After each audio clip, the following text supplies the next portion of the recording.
módulo de psicología educativa, pues el tema de hoy va a ser muy interesante, donde cada uno de nosotros va a aprender a lidiar con el manejo del estrés.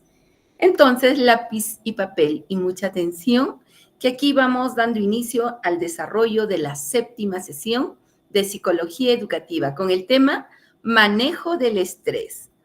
Bien, cada uno de nosotros en diferentes circunstancias de nuestra vida ha mencionado esta palabra tan común, tan trillada, estrés. Y nos preguntamos qué cosa es el estrés y vamos recordando que el estrés viene a ser el resultado de un desequilibrio sustancial entre las demandas del entorno, de nuestra realidad y la capacidad de respuesta que tiene el individuo o las personas para afrontar bajo unas condiciones en las que él falló a estas respuestas. Por ejemplo, ¿en qué momento nosotros nos sentimos estresados? Cuando de repente en el contexto laboral surge esa insatisfacción laboral. ¿Qué quiere decir insatisfacción? Cuando nosotros no estamos contentos o complacidos al realizar determinadas tareas o funciones. Entonces, cuando hablamos de insatisfacción laboral, podemos definir a la satisfacción laboral, que es la otra cara de la moneda, como ese grado de bienestar, de agrado que va a experimentar el trabajador o el empleado con motivo de su trabajo. Entonces, la insatisfacción laboral es una cara de la moneda y la otra cara es la satisfacción. Digo que estoy satisfecho cuando yo disfruto, cuando evidencio un bienestar, una alegría, una felicidad. Y digo que estoy insatisfecho cuando de repente pongo mucha resistencia, pongo oposición por oposición, cuando amanezco y digo, hoy me toca trabajar. Cuando tú lo tomas como un obstáculo, como una dificultad y no como una oportunidad.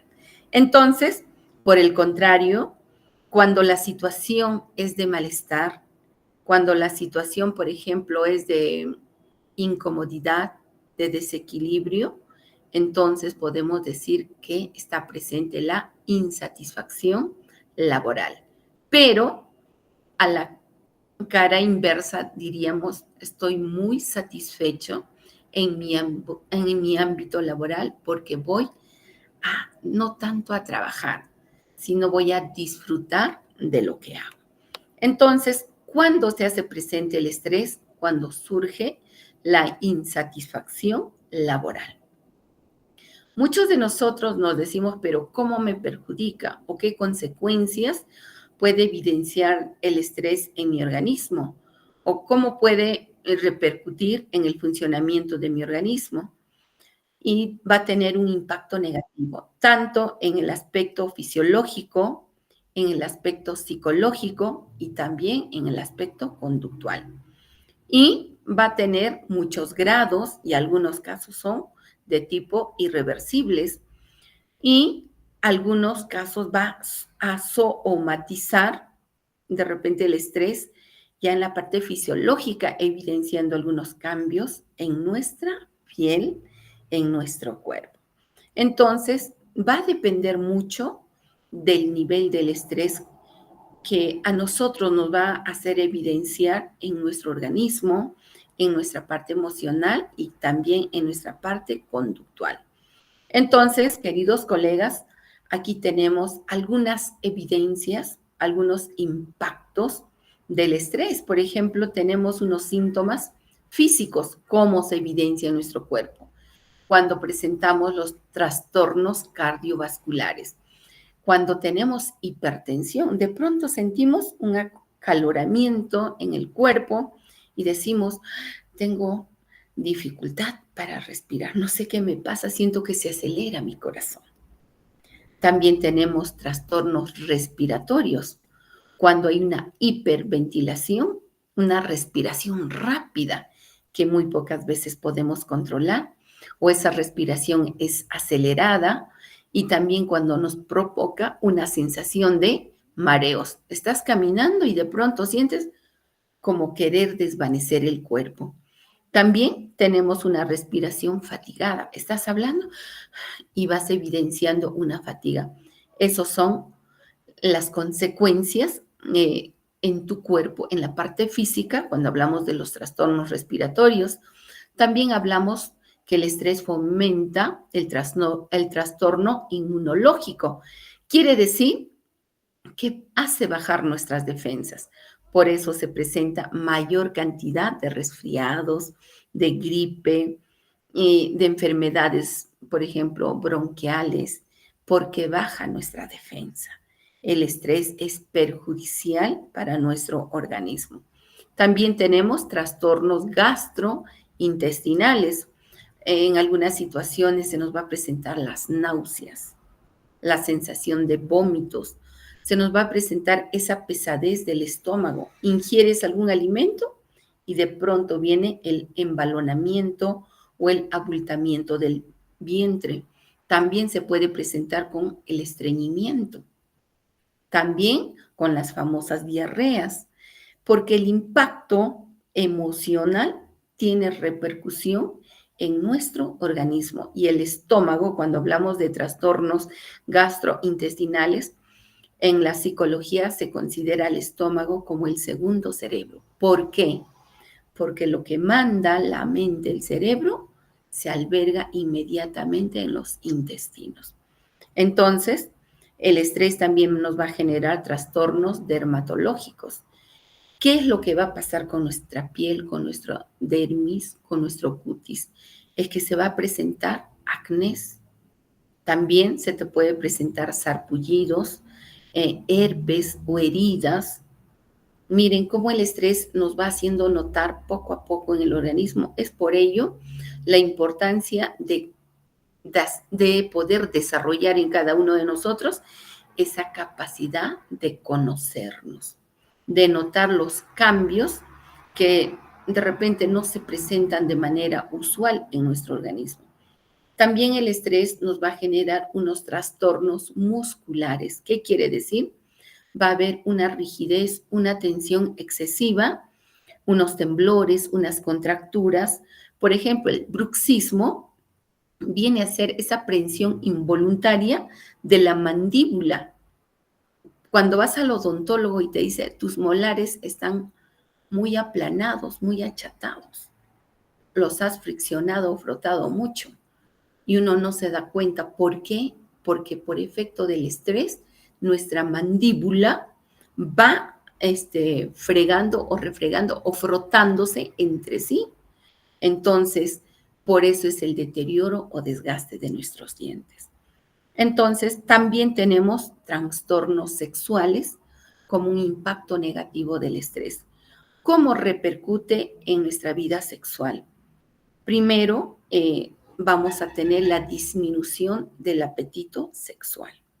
Disminución, vamos a ver también el promedio de vida, de edad de cada pareja activa sexualmente.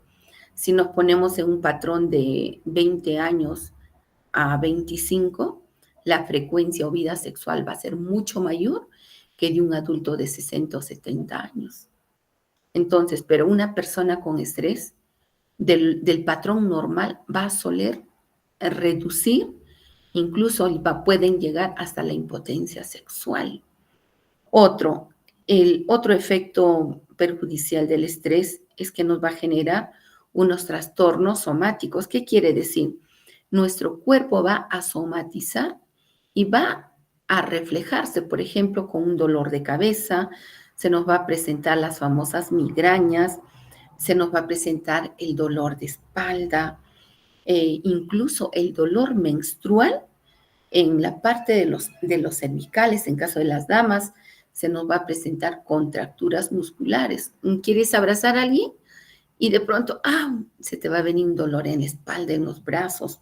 Entonces, hablar del estrés es reconocer que nosotros como seres humanos, primero tenemos que conocer nuestro organismo para poder notar ¿Cómo se va evidenciando este estrés en nuestro cuerpo, en nuestro aspecto físico?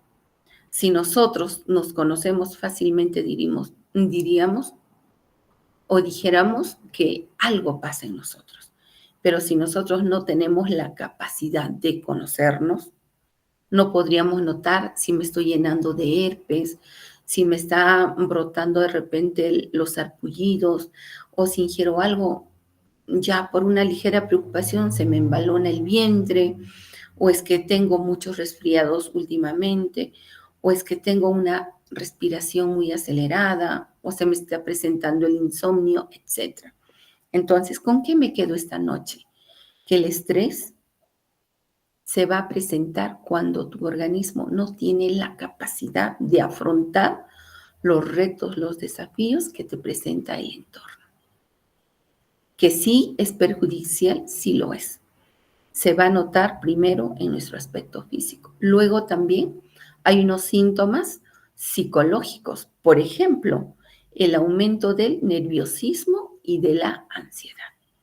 Muchos de nosotros ante una situación nos vamos a soler a desesperar y muy pocas veces vamos a emplear esa técnica de la respiración.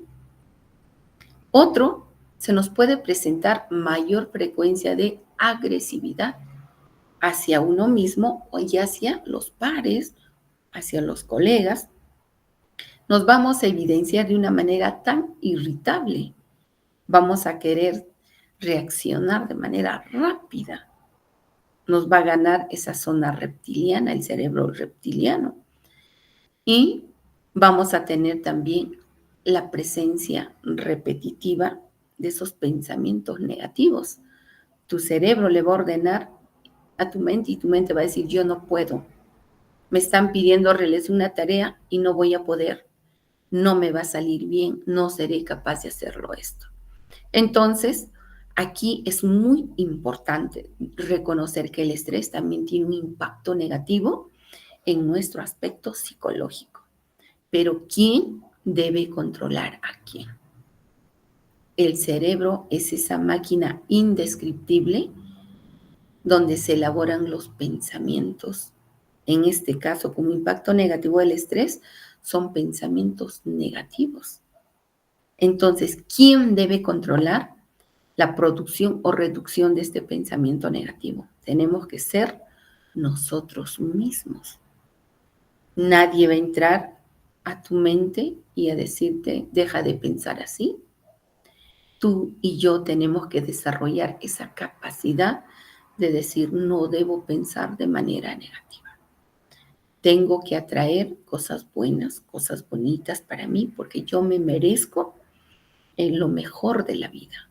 Incluso cuando estamos estresados, vamos a tener un impacto psicológico donde vamos a carecer de la motivación.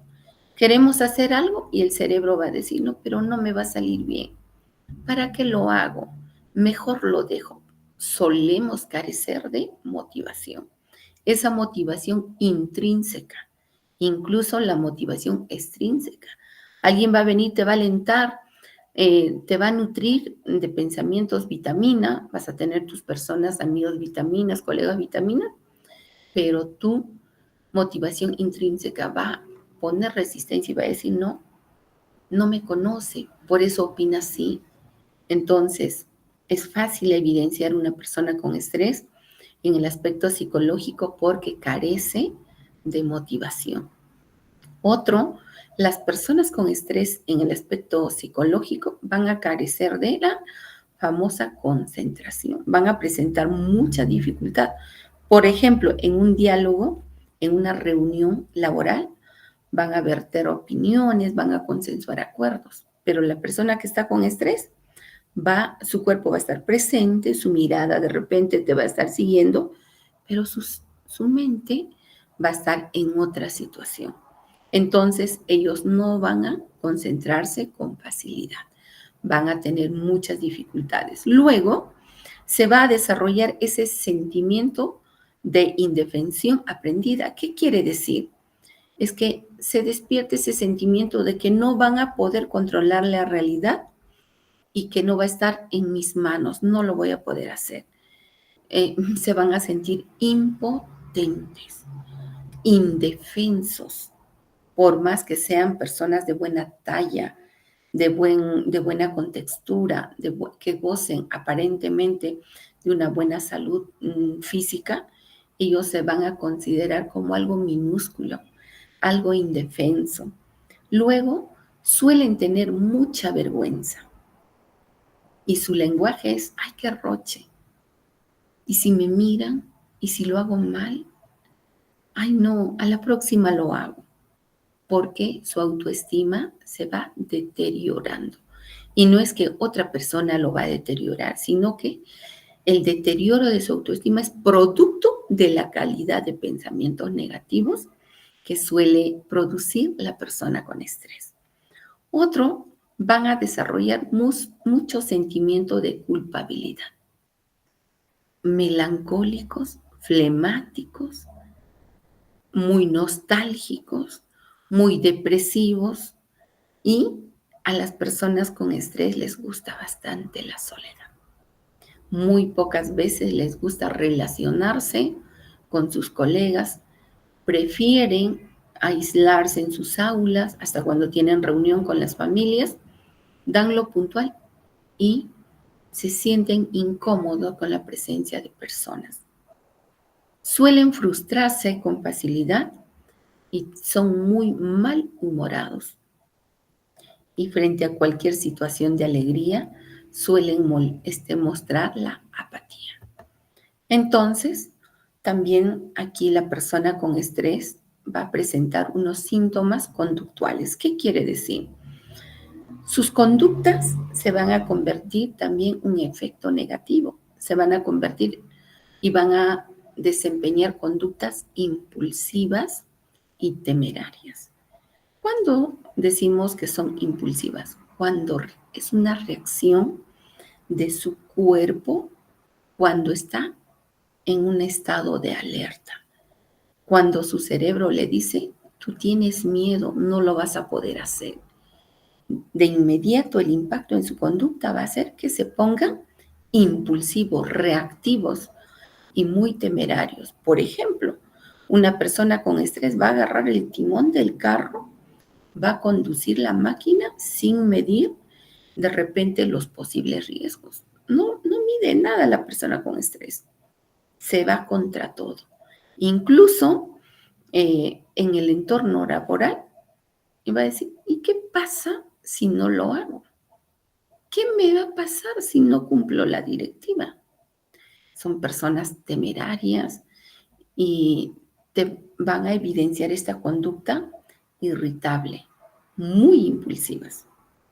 Otro, en una persona con estrés, con un síntoma conductual, por ejemplo, es que va a tener escape de la situación estresante. Por ejemplo, no ir al examen, a una evaluación, o no decirle a nuestro superior que no podemos realizar el trabajo determinado. Una persona con estrés siempre va a decir, no, yo no lo hago. ¿Y qué pasa? No lo hago. No voy a hacer que lo haga el otro. Siempre va a escapar de esta situación. Mejor no lo hago y me evito del estrés. Primero es mi hogar, primero es mi familia, después es el trabajo. La persona con estrés suele confundir el aspecto personal familiar con el aspecto personal. Otro va a evidenciar las muestras sociales de hostilidad. Se va a generar enemistades con facilidad. Va a haber mucha agresividad verbal. Va a salir las ofensas con facilidad. Se va a enfadar con facilidad. Se va a poner colorado, reactivo, sanguíneo. Va a ser muy agresivo verbal, incluso con sus colegas, incluso con su director o directora, con el personal que comparte su contexto laboral, y no va a tener reparos. A la persona con estrés inconscientemente le gusta generar un ambiente de hostilidad.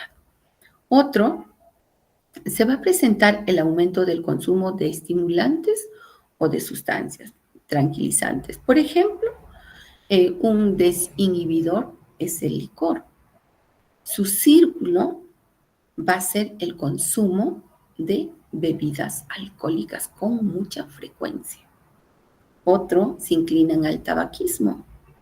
Es como un mecanismo de desfogue. Lo que no pueden irritarse, lo que no pueden exasperarse, ellos al poner la colilla del cigarro en la boca, desfogan. Entonces, es muy importante reconocer que en nuestro contexto laboral podemos lidiar con este tipo de personas. Pero si tú estás preparado, te empoderas y tu cerebro te dice, haz un alto, pon tu impermeabilidad emocional o psicológica, hazte una barra porque si no vas a ser víctima de la otra persona estresada. Y el estresado o estresada va a ir dañando poco a poco el clima laboral, las relaciones interpersonales. También la persona con estrés va a tener el incremento o el aumento de la ingesta de alimentos y de una alimentación poco equilibrada. El estresado, como sus hormonas están entrando en quietud, la serotonina, la dopamina, la oxitocina, el cuerpo cuando ya va haciendo dormir estas hormonas, ¿qué pide? Inconscientemente entra en desesperación, pero busca lo dulce, buscan las harinas. Entonces, esto se hace como un círculo adictivo, busca los chocolates. Se ha dicho de paso que el chocolate con abundante cacao es saludable para reducir el estrés, pero en poca proporción. Pero ¿qué hace una persona con estrés? No va a medir la cantidad. Si tiene, por ejemplo, un sublime grande en un 5, va a terminar todo el sublime. Si hay una caja de bonobón, una caja de bonobón va a terminar. Y si hay un pastel, una torta, si es posible, cuarta parte de la torta se va a consumir. Otro, por ejemplo, va a tener o mostrar la disminución del tiempo de ocio, de recreación, de su vida social y también de su vida íntima. El estresado poco a poco se va aislando. Si antes le gustaba, por ejemplo, bailar un santiaguito que es propio de esta época, el estresado ahora ya no va a querer.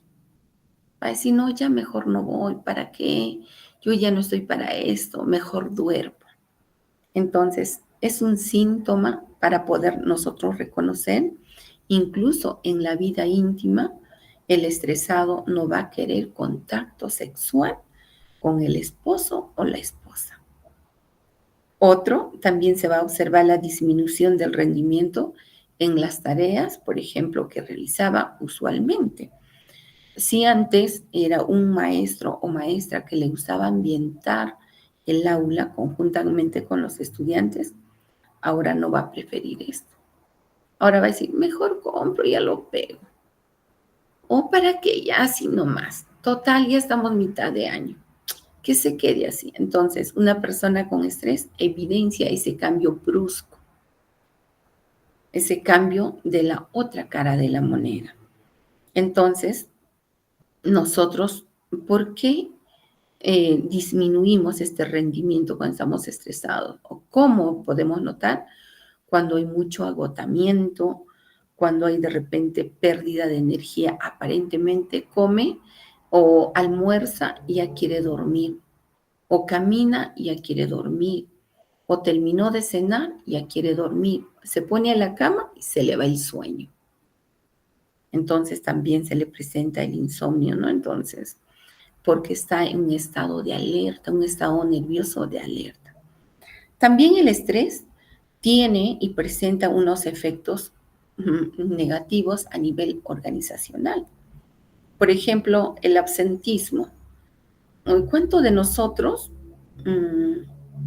somos colegas que cuando somos citados por nuestro líder no queremos participar, queremos hacer caso omiso al cumplimiento de nuestras funciones? El estrés se evidencia cuando tú quieres omitir tus funciones. ¿Cuánto de nosotros cuando, por ejemplo, hubo otras personas que está estresada también, tiene un tipo de relación interpersonal muy carente o muy pobre? Apenas hacen una venia, buenos días, hasta luego. Si requieren algo, lo piensan mucho.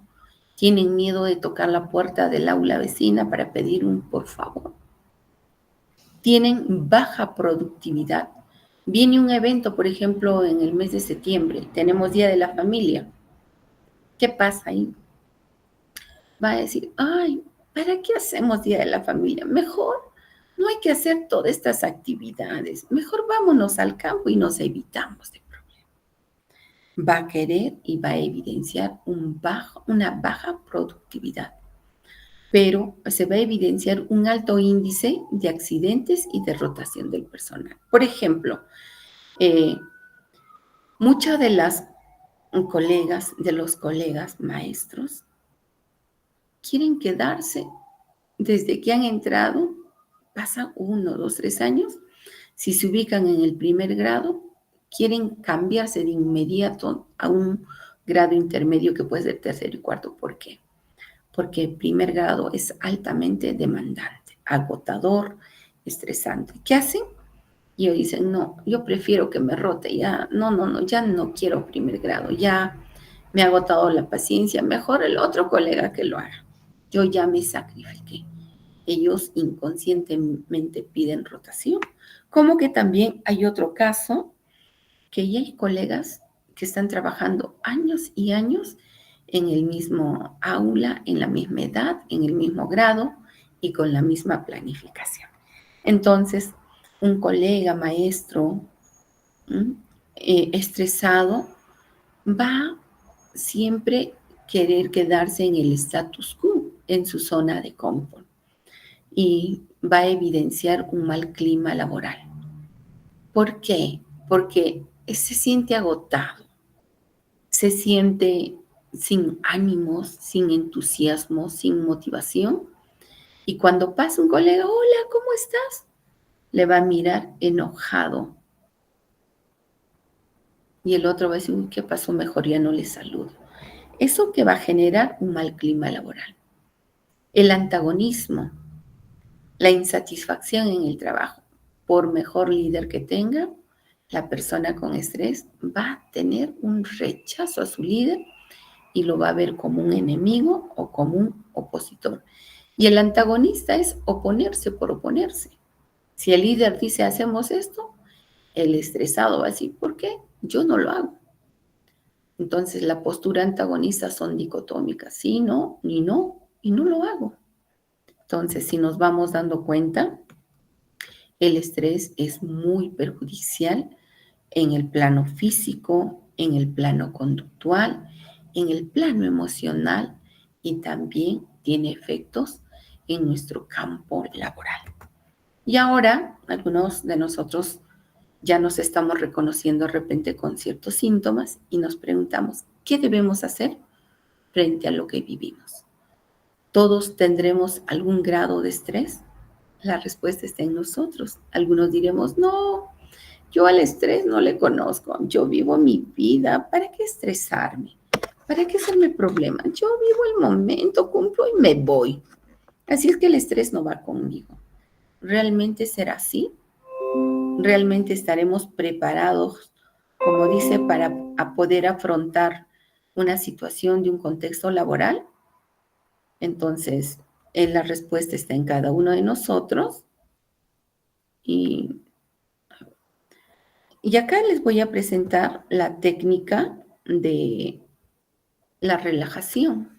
Esta técnica te va a permitir, como ser humano, de repente a reducir el estrés. Con esto no te garantizo que respirando o aprendiendo a relajarte vas a decir adiós al estrés. No. Necesitamos ubicar los niveles del estrés, en qué nivel te encuentras. Y recordemos que cada organismo es diferente, es diverso. Y si tú alguna vez visitaste un psicólogo, un psiquiatra, no por más gemelas o mellizas que sean, te van a dar el mismo tratamiento. Entonces, vamos a dar algunas tips para poder reducir el estrés. Una técnica, por ejemplo, es la técnica de la relajación. ¿Cuál es el objetivo de esta técnica? Es reducir el grado de activación física presente en el estrés. Y nosotros tenemos que saber que la relajación o cualquier tipo de actividad de relax, porque relajación deriva de eso de relax, aunque sea por lo menos de 10 minutitos, nos va a aumentar nuestras defensas y va a hacer que luches contra el estrés. 10 minutitos nada más, miren, no te pide horas. 10 minutos de relajación va a hacer que aumenten tus defensas y que luches contra el estrés. Entonces, se recomienda esta técnica, por ejemplo, relajarse en una postura sentada, tal como estamos ahora. También, si te resulta mucho más fácil y cómoda, en una posición tumbada, recostada sobre tu camita, recostada sobre la alfombra, sobre el gras, etc. Esta técnica de la relajación nos va a permitir reducir ¿qué cosa?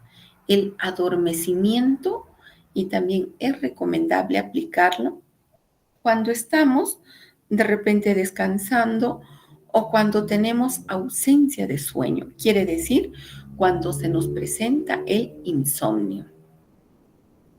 Entonces, el reto nuestro es saber elegir por lo menos un horario de 10 minutos por cada día, por lo menos. Y si tú tienes un tiempo libre antes de dormir, también puedes emplear estos 10 minutos como mínimo. Entonces, el objetivo de la relajación es conseguir unos niveles más profundos de relajación muscular a través de los diferentes ejercicios de tensión, de relajación. Y entonces es importante nosotros poder observar nuestras sensaciones, si es de tensión o si es de relajación. ¿Cuándo llamo una sensación de tensión? Por ejemplo, en este momento estamos atentos, captando la idea y de pronto, ¡brum!, se va el fluido eléctrico. ¿Creen que será una sensación agradable? De hecho que no. ¿Qué va a pasar en mi organismo? Voy a empezar a desesperarme y voy a decir, uy, ahora no completé la 7ª sesión del módulo de psicología educativa. Mi cerebro va a empezar a mandar pensamientos negativos. De inmediato, mi organismo va a decir, el estómago, uy, el estómago me está fallando. Me está empezando a venir unos dolores y por ahí voy a decir, no, Dios mío, ay, me duele la cabeza.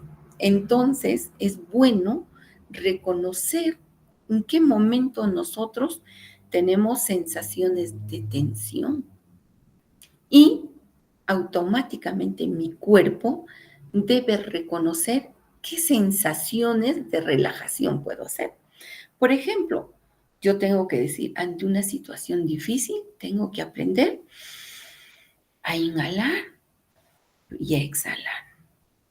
Inhalo, exhalo. O puedo hacer el silencio contado del 1 al 10 y del 10 al 1.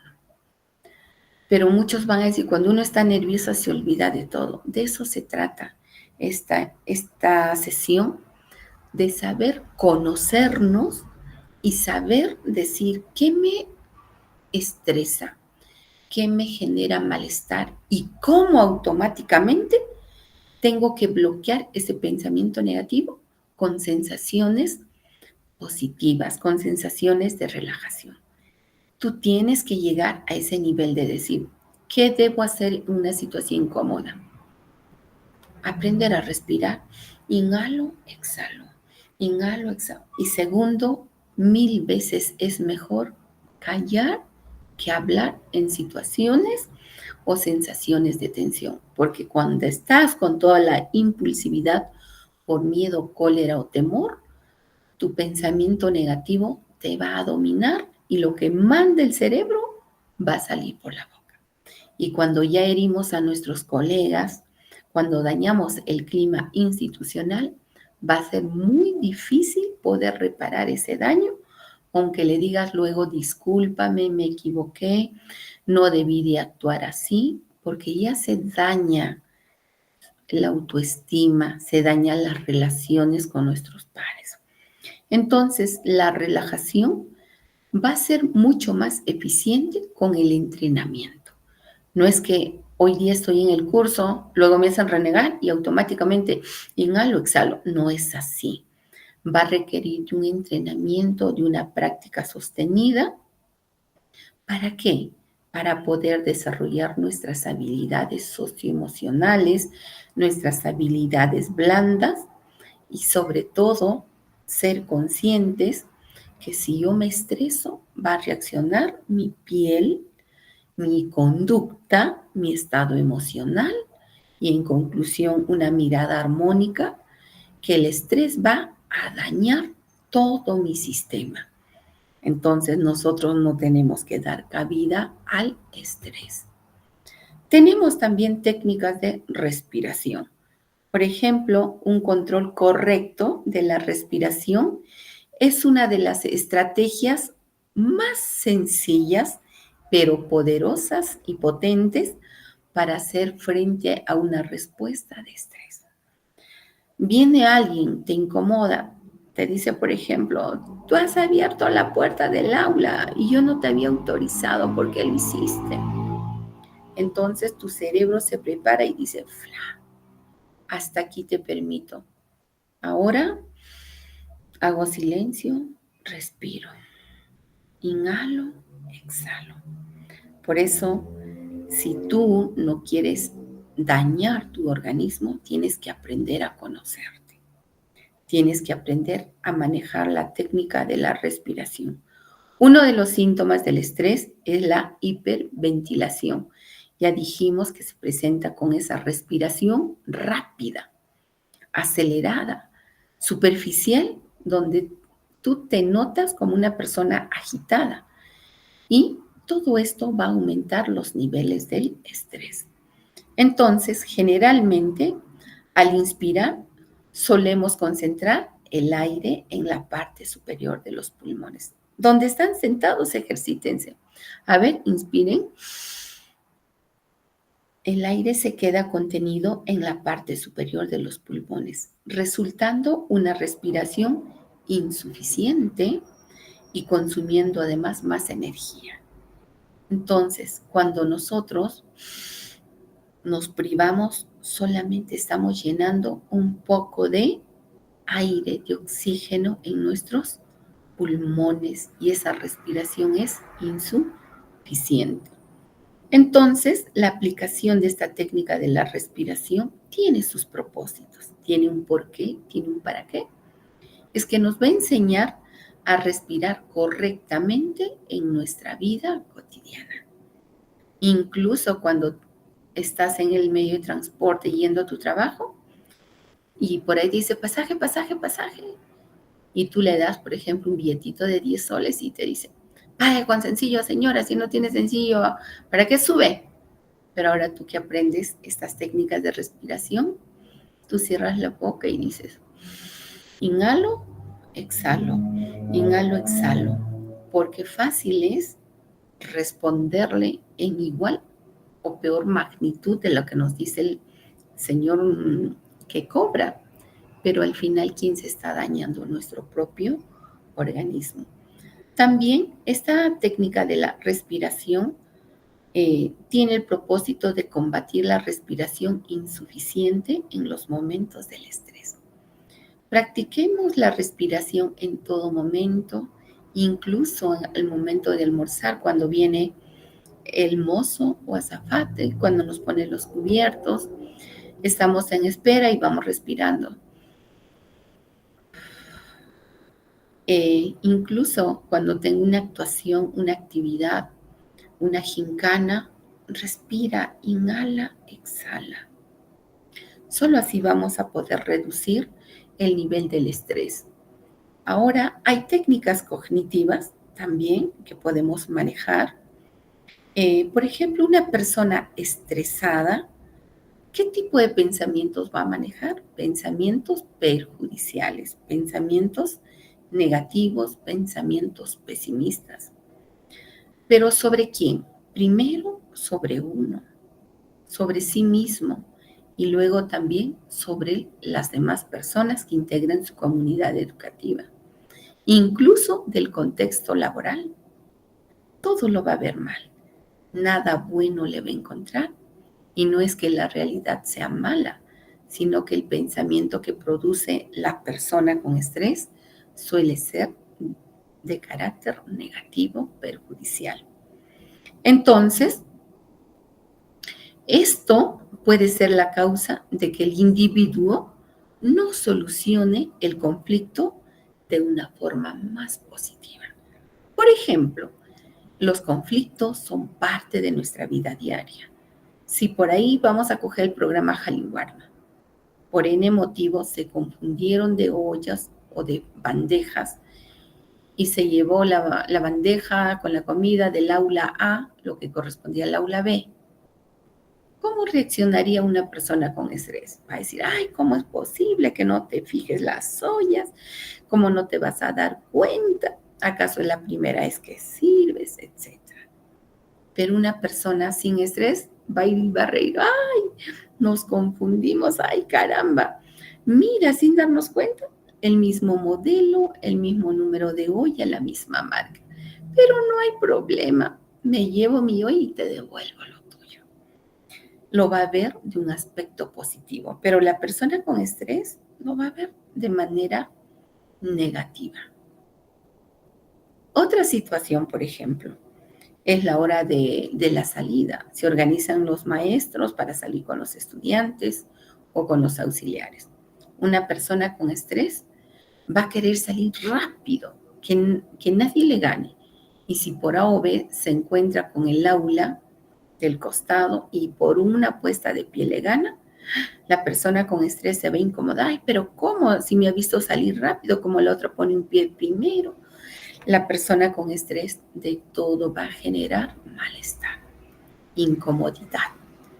Y vuelvo a decir, porque en su cerebro se están produciendo pensamientos negativos, pesimistas y perjudiciales. Entonces tenemos técnicas cognitivas, por ejemplo, la inferencia arbitraria, nos va a permitir sacar una conclusión sin pruebas suficientes. Normalmente son predicciones, anticipaciones, hipótesis que hace la persona con estrés. ¿Sobre qué? Sobre su futuro o sobre los juicios de lo que piensan de los demás. De uno va a decir, ay, la colega del costado me mira, claro, como yo soy de mayor escala, un ejemplo, ¿no? O soy de menor escala y la otra es de mayor escala que se ha creído. Entonces, la persona con estrés va a tener, nuevamente, vas a ir produciendo, ¿qué cosa? Sus anticipaciones, sus hipótesis, sus conclusiones, pero sin prueba alguna. Ella misma va a seguir produciendo sus pensamientos perjudiciales. Luego, se va a ver la abstracción selectiva, por ejemplo, cuando presta atención especial a aquellos hechos que corroboren la propia teoría distorsionada. Teoría distorsionada. Ellos van a crear escenas o situaciones de hechos ficticios. Su cerebro le va a engañar a la persona con estrés y le va a hacer imaginar cosas que no son.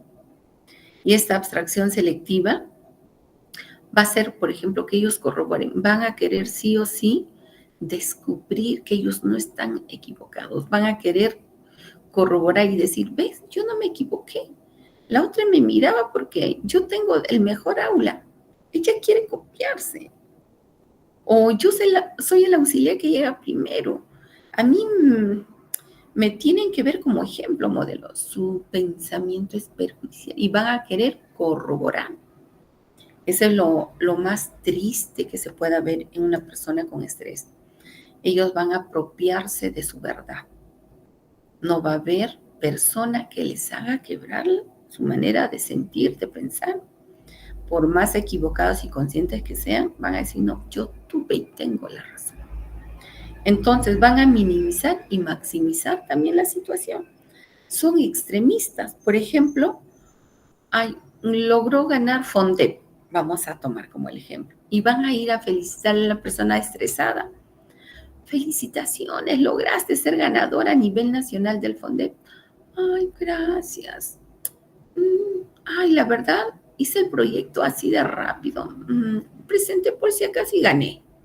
Ellos van a minimizar sus logros, sus cualidades, sus esfuerzos, pero sí van a maximizar sus errores.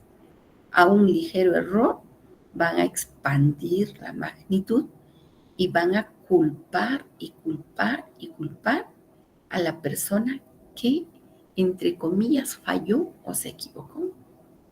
Entonces, lidiar con una persona con estrés no es nada fácil. Si uno no tiene este conocimiento básico, ¿qué va a hacer? Va a deteriorar el clima, va a perjudicar a toda la institución. Imagínense el impacto que va a tener frente a los estudiantes. No va a tolerar ruido, va a incomodar el bullicio, las risas, carcajadas de los estudiantes. Ahora, en las técnicas cognitivas también tenemos la sobregeneralización. Va a sacar sus propias conclusiones generales a partir de un hecho particular. Va a ver él o ella algo pequeño, inusual, pero no, su cerebro ya le hizo sacar conclusiones, ya voló, ya analizó y dijo, ves, yo no me equivocaba, así era. Entonces, la persona con estrés realmente puede perjudicar y sí perjudica enormemente a la comunidad educativa. Otro, la persona con estrés es extremista y es dicotómica. Lo que él te dice, se hace. O lo haces bien o no lo haces nada. Te dije y te delegué esta tarea. ¿Lo vas a hacer o no lo vas a hacer? Dime. Son dicotómicos, son radicales, son como el platillo de la balanza. Te portas bien y eres mi amiga. Y te portas mal, te olvidas de mí. Para la persona con estrés no hay opción de entender a la falta, al error, como una oportunidad de crecimiento personal y profesional, ¿no? No se tolera el error, ellos censuran, son extremistas, emplean términos absolutistas, son absolutistas. O lo haces y lo haces bien o no lo hagas. Y si lo vas a hacer mal, no lo hagas. Entonces, para ellos es normal y es natural tratar así a las personas. En el cerebro de la persona estresada no existe la mediación. En decir, bueno, no te salió bien, pero he visto tu esfuerzo, valoro tu esfuerzo, tu sacrificio y a la próxima lo harás mejor. No piensan de esa manera. Ellos son muy radicales. Te dije y no lo hiciste y ahí queda. Te advertí y así lo hiciste, tú perdiste. Yo te anticipé, no lo hiciste, tu problema. Entonces, la persona con estrés también es manipuladora. Ellos versan términos dicotómicos, absolutistas. En las técnicas cognitivas, nos preguntamos cómo podemos combatir estas ideas irracionales. ¿Por qué decimos irracionales? Porque más se activa la zona reptiliana y no entra a activarse la zona del neocórtex. El neocórtex es la parte del cerebro donde te invita a razonar, a pensar. ¿Cómo podemos combatir estos pensamientos perjudiciales? Uno, tomando conciencia de estos pensamientos. Tú tienes que manejar, yo tengo que manejar ¿qué cosa? El conocimiento primero de mi cuerpo, de mis pensamientos y decir qué tipo de temperamento tengo. ¿Soy consanguíneo? ¿Soy melancólico? ¿Soy pragmático? ¿Soy flemático? ¿Cómo soy? Y de todo este temperamento que se evidencia en una determinada conducta, ¿realmente me beneficia o me perjudica? Segundo, las conductas que evidencio, ¿me ayudan, me edifican como persona y profesional o me dañan? También benefician o perjudican a mis pares o a mi grupo. Segundo, estos pensamientos o ideas irracionales tienen que ser sustituidos por una idea racional y objetiva. Por ejemplo, aquí, donde presenta la persona estresada un pensamiento dicotómico, absolutista, o lo haces bien o no lo haces nada. La pregunta es, cuando empleamos y sustituimos este pensamiento irracional por el pensamiento racional, ¿la vida suele ser perfecta? ¿La perfección existe? Sí existe solo en el diccionario. Pero en la vida cotidiana no, todo es un constante aprendizaje.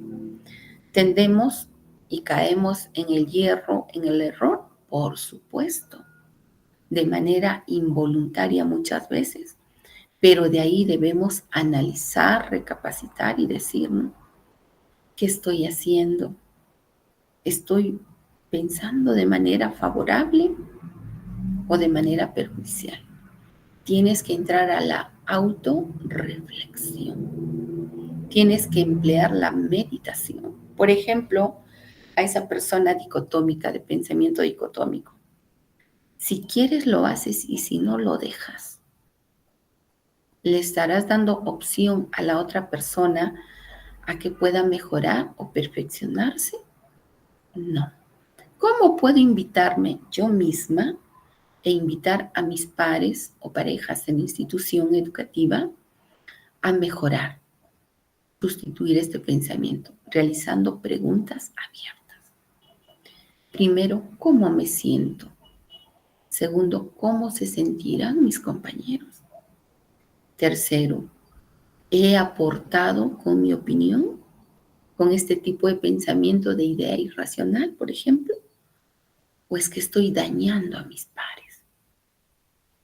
Segundo, en el rol inverso, si fuera mi compañero el que maneja este pensamiento, ¿cómo yo le ayudaría a mejorar o a sustituir por una idea racional? Entonces, estas preguntas abiertas nos van a ayudar a nosotros a controlar y a reducir el estrés. No podemos cerrar los ojos frente a una realidad e ir dañando primero a uno mismo y dañando a los demás compañeros de labores. Tenemos también otra técnica que es la técnica de la inoculación del estrés. Esta técnica es muy útil para enfrentarse a situaciones que nos causan mucho estrés o también angustia. Por ejemplo, se basa en visualizar, en mirar dichas situaciones y en evocar los pensamientos negativos que nos generan, potenciando su modificación. Por ejemplo, tenemos en la fase de la preparación. Se debe buscar un lugar tranquilo, sin interrupciones. Si es posible, debemos manejar un lápiz y un papel. ¿Por qué? Porque esta técnica nos va a permitir a ponernos en la postura de uno frente a un espejo y segundo, la postura del otro frente a ti. Lo que les decía con una pregunta abierta. Lo que dije en esta reunión, ¿le habrá hecho sentir bien a mi compañera? ¿Cómo se habrá sentido? Ahora yo, ¿cómo me siento después de haber dicho esto? Entonces, la inoculación del estrés exige emplear un entorno tranquilo, apacible, para poder relajarnos. Si tú quieres emplear esta técnica en la hora del recreo de los estudiantes, donde hay bullicio, distracción, no vas a poder inocular el estrés, más de lo que vas a incrementar. El entrenamiento autógeno, por ejemplo, de Schultz, el que nos dice, ¿en qué consiste esta técnica? Consiste en ejercitarnos por sí solos, por nosotros mismos. Por ejemplo, nos habla del aprendizaje mental que se deriva del entrenamiento autógeno, que es capaz de influir sobre el comportamiento de diversas partes de nuestro organismo.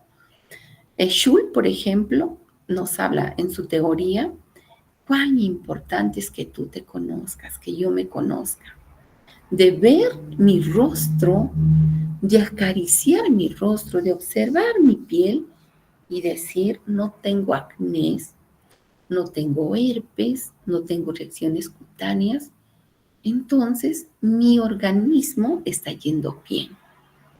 Tendré un mínimo estrés, pero no se está evidenciando. Schul nos habla que nosotros tenemos que desarrollar esa capacidad de influir en nuestro propio organismo.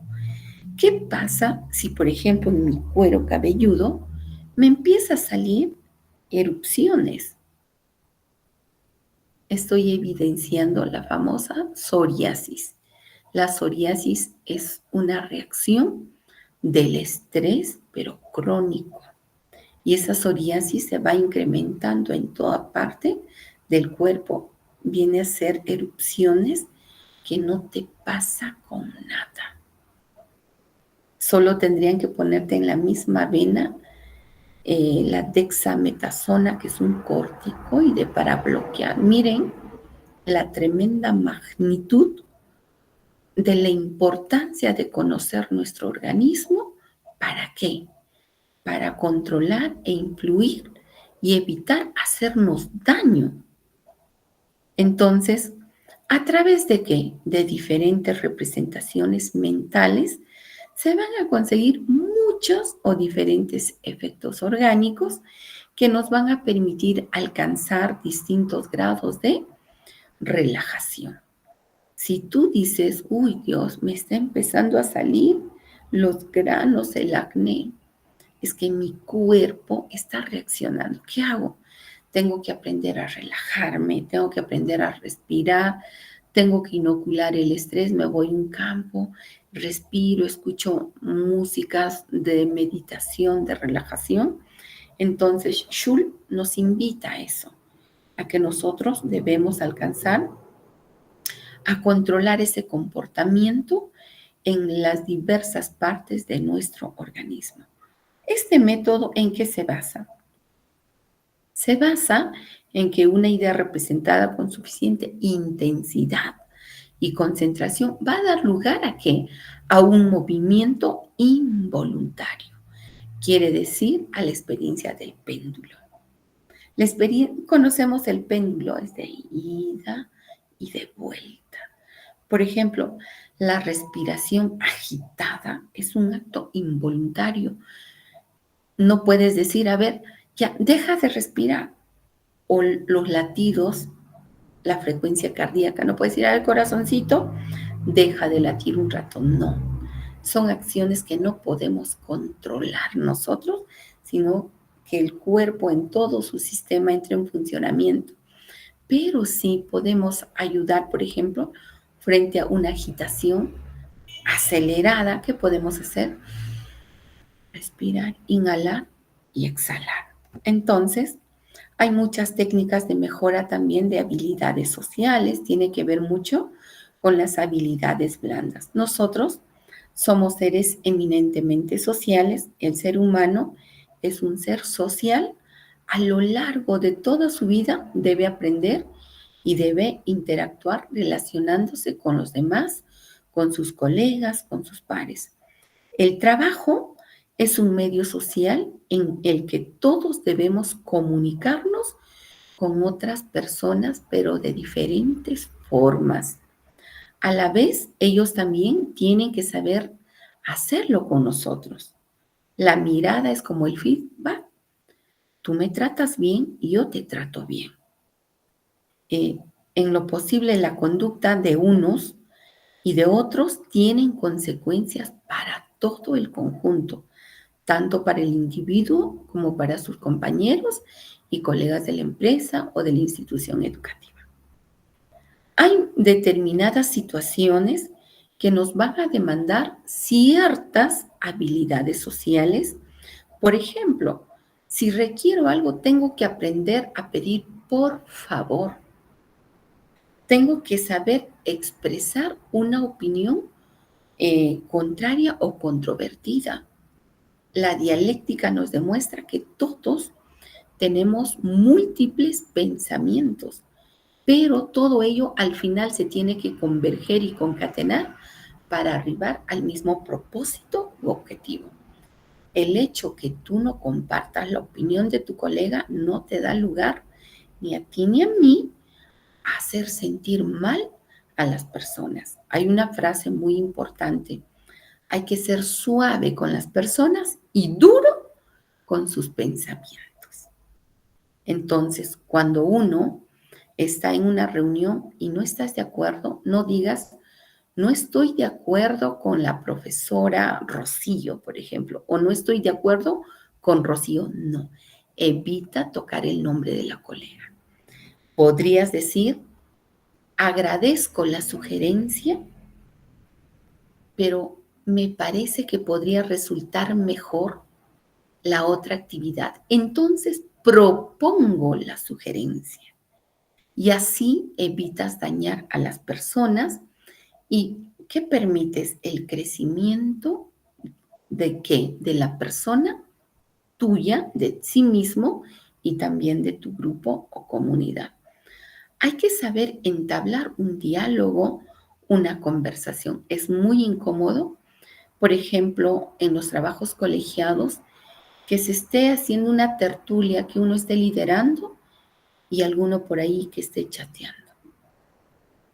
Hay que saber verter la opinión y decir, por favor, los acuerdos de convivencia están enfrente nuestro.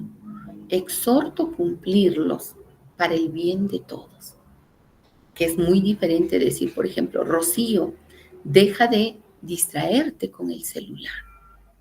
Entonces, queridos colegas, empleamos muchas técnicas de mejora de habilidades sociales. Por ejemplo, la escucha activa. Y hay otra frase que dice, es mejor escuchar antes que hablar. Quizás la otra persona no necesite de consejos. Quizás solamente quiere que sea que tú le escuches o esa persona anhela ser escuchada. Entonces, la afirmación de uno mismo también es otro elemento del entrenamiento de las habilidades sociales. ¿Cómo se comprende? Como una vía que nos va a conllevar a que afirmar nuestros derechos, nuestras necesidades, sentimientos y también las opiniones, pero de una manera constructiva, de una manera favorable que nos va a permitir respetar al resto de las personas o al grupo humano mediante una conducta asertiva. Entonces, tenemos técnicas para mejorar, por ejemplo, estas habilidades sociales. La habilidad que toda persona debe saber expresar a los demás, sus requerimientos, sus necesidades, sus opiniones, derechos, sentimientos, pero sin generar conflicto en las relaciones, ni que se comporte tampoco de una manera desfavorable, incrementando el estrés en sí mismo y en el grupo humano. Debemos presentar una conducta pasiva, donde uno no exprese la necesidad, sino se fortalezca la opinión consensuada del grupo. En estas conductas pasivas, donde tu líder te dice, ¿qué opinas? ¿Estás de acuerdo? Lo que la mayoría diga. Eso no es bueno. Cuando hablamos de conductas pasivas, estamos haciendo la omisión, estamos induciendo a la omisión de tus funciones. Lo correcto es generar confianza. Justificarse en exceso es una de las características de las personas con estrés. Por ejemplo, ay, mil disculpas, ay, perdón, un ratito, ¿puedo salir?